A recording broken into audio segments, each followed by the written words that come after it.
All right. Good afternoon. Well, I don't know if I'd call it a lot of changes. I've been tweaking the setup here. Again, trying to get settled into what works best in my new location here in the sunroom. So what I've been doing, one of the things I've been doing is capturing my various amps in the Nano Cortex. Now, the Nano Cortex, as of today, which is June of 2026, still can only do the version 1 captures. I think they sound pretty good. But I had been capturing through my load boxes with and without IRs and analog cab sims, just to see, how each capture translated in a direct way. But I decided today, since I had the house to myself for a short bit, that I was going to pull out a cabinet and mic up my Bassbreaker 45 and get some live captures. I have good mics. I used my E906, my Sennheiser E906 this time instead of my Warm Audio Fentone. The reason is the 906 goes up to about 18K, and the Bassbreaker 45s are real deep rumbly amp, and I wanted to make sure that I had a little more air. I think they're only on the bottom end. I want to say the Fentone goes down to like 30 hertz, and the E906 goes down to 50 or something like that. So area of the EQ curve I don't necessarily need with a big, thick, rumbly amp like this. With my PR5 or with my AC15, maybe I'd do an AB, but today at least we're going to test the captures I did this morning. So I've got 4 different captures. I've got clean. Oops, let me make sure. Let's turn some stuff off here.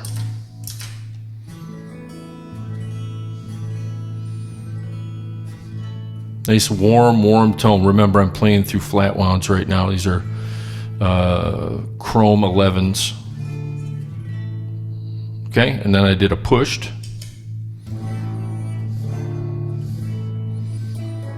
Almost call that dirty, but I have a dirty one. This will be number 3. This is my dirty Oop, that's not it. This is my dirty capture. And then, of course, when you have a Bassbreaker 45, you need to just put it on 10. So this is both outputs on 10.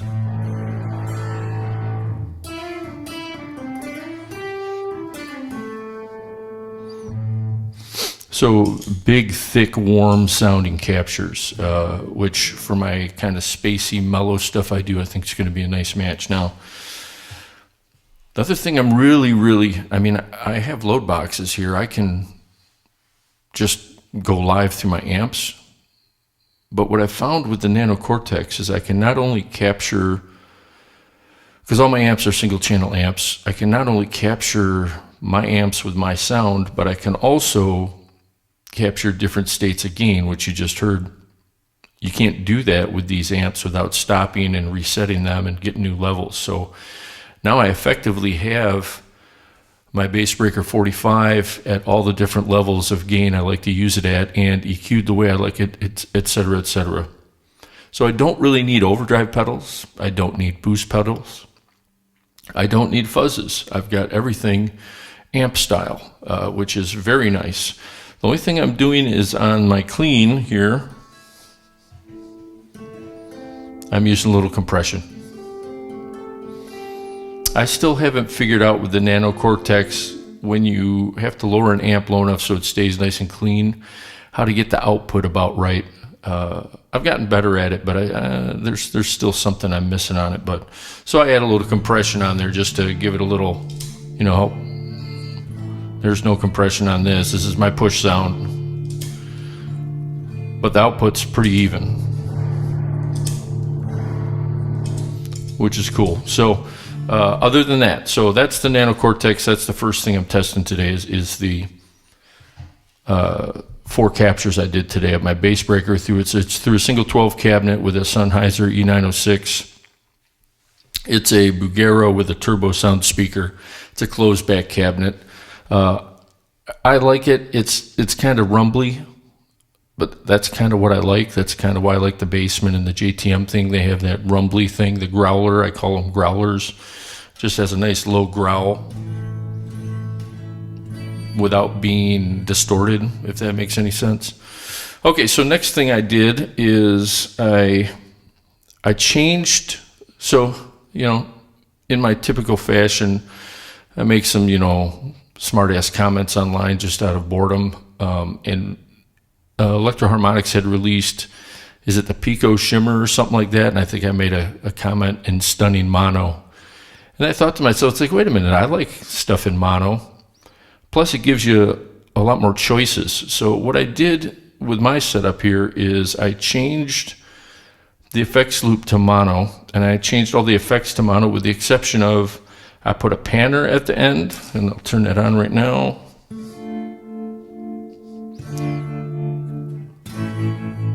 And it's sensitive to input, so it'll speed up when there's more input, and it'll slow down when the things fade out. And then I have a stereo spread at the very end. Everything else is mono now, which enabled me to use the effects loop in mono, which means in the Zoya, I had to rewrite my sound on sound patch.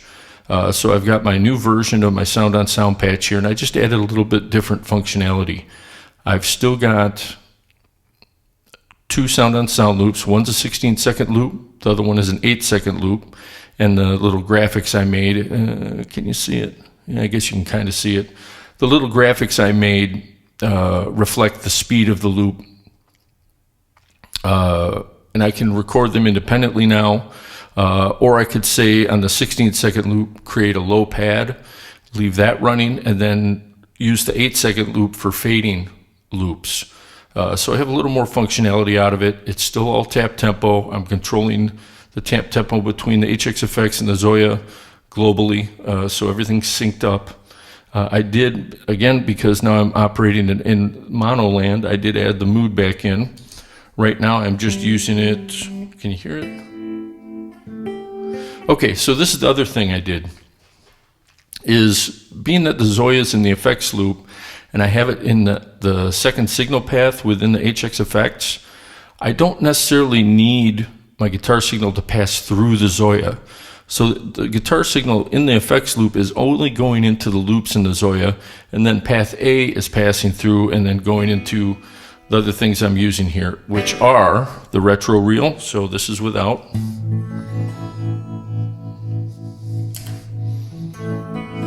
A little bit of a lo-fi thing. Retro reel is a very subtle lo-fi effect in the HXFX, which is great. And I really, really love this low-res delay they have. None of the other delays I've ever used kind of have this kind of effect. It really breaks down. It's great sounding. And I have it on, half note repeats, so it's real slow and lazy. With the panner and the stereo field there.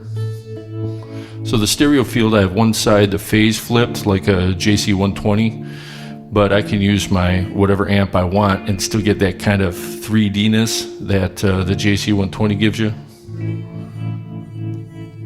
I'm really loving that. And again, synced up through tap tempo on the Zoya. And then instead of a regular reverb, I went with the non-linear reverb just because I'm going for this lo-fi thing.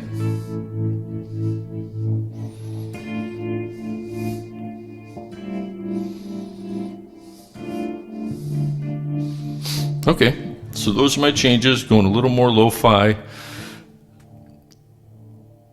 using a series of mono effects with stereo applied at the end to give me, requires obviously less processing.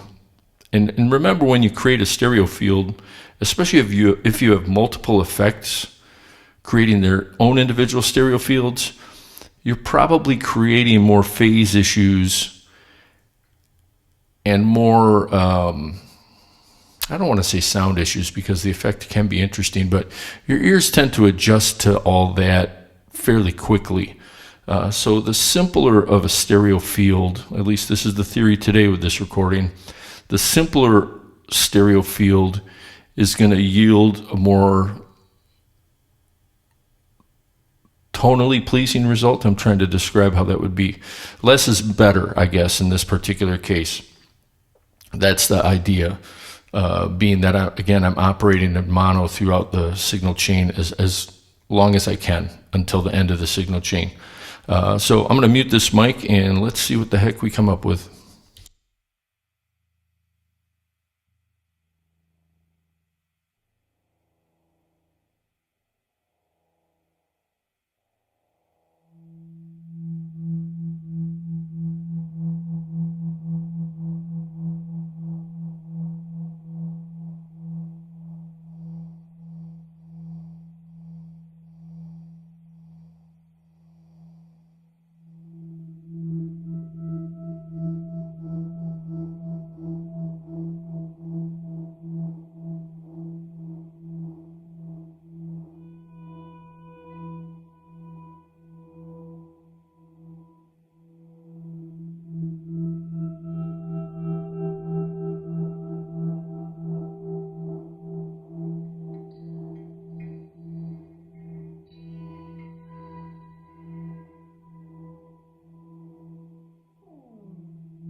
Nothing like a massive Marshall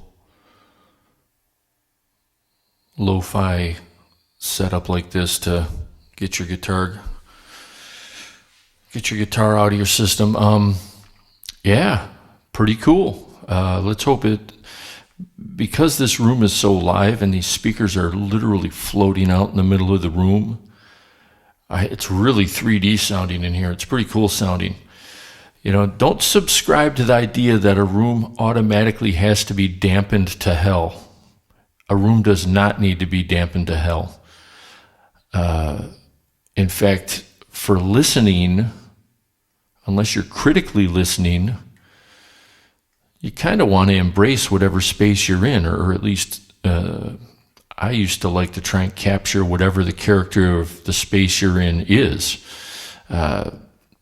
I initially thought, because you can get sound dampening drapes and things, I thought, oh, okay, maybe I'll add some of that in here, but nah, I'd rather have this sound like a little chapel and have lots of natural light and have these speakers, because I could have set up so, my desk here was against the windows and the speakers would be not out in the middle of the room, but I'm beginning to really love the decision to bring these speakers out into the middle of the room. They can breathe in every direction, and I've got a vaulted ceiling, a chapel-shaped ceiling in here, and it's really live sounding. It's for critical listening, this ain't what you want. I mean, I can even hear the room echo. Even if I wasn't on the mic, I can even hear the room echo with my headphones on, but for doing what I just did there, that kind of ambient, lo-fi, whatever you want to call it, space exploration, that was pretty cool. Yeah, I like this sound. It's a simpler setup. I'm using all the gear I want to use. The Line 6 HX Effects, I got this thing, I want to say, for less than $300. This screen right here doesn't really work quite right, but I don't care. I can always put something into that spot that I don't need to look at, and I can always swap it into a different one just so I can modify it if I need to. And right now I'm legitimately not using it. Plus it takes up a ton of real estate, but the way this is, again, using captures, forget the fidelity part of it, the tube versus solid state thing. It's never been a factor for me. It didn't seem like people really cared about that until after 2000, when digital really started to take over. People started to think that it would inject that tube warmth back into things, when the truth is you're only as strong as your weakest link, and there's no weak links anymore. It's pretty damn good. I can't wait to do version 2 captures of my stuff, but in this particular case, it eliminates my need for front-end compression, EQ, everything. And by the way, the Nano Cortex can add those in if I need them, and they sound pretty good. I've got, nice tube PC2A here, which I probably won't ever get rid of. But in this particular environment, this is it. This is all I need. And the HX Effects, again, to get back to that real quick, it's got some of the best experimental sounds.